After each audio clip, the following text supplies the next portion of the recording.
All right, what up, Rich Crew? Welcome back. I'm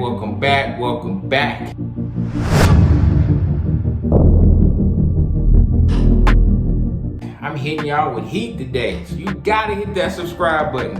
Hit that subscribe button, turn the notification bell, so you'll be in the loop when I post more videos. I do car content, I do sneaker reviews, and I do money tips. And if you're interested in those three things, then this is the channel for you. So hit that subscribe button, and right now, give this video a like, because these right here are the Jordan 13s Aurora Green.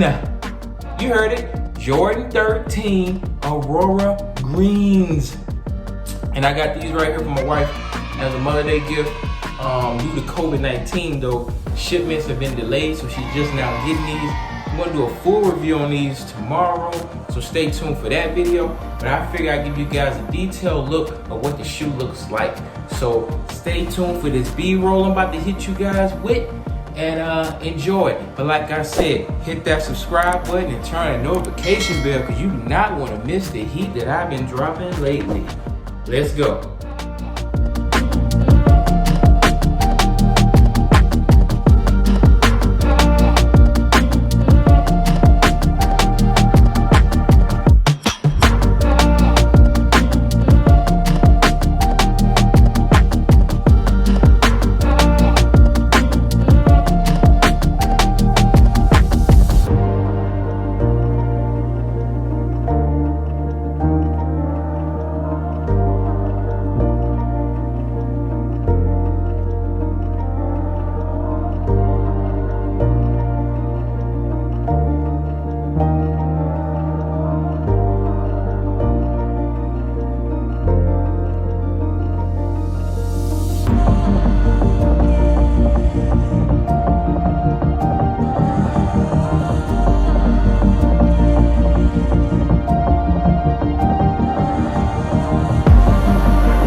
And oh yeah, guys, tomorrow night is the last dance, the last 2 episodes, and I'm pretty sure there just may be a shock drop, so stay tuned.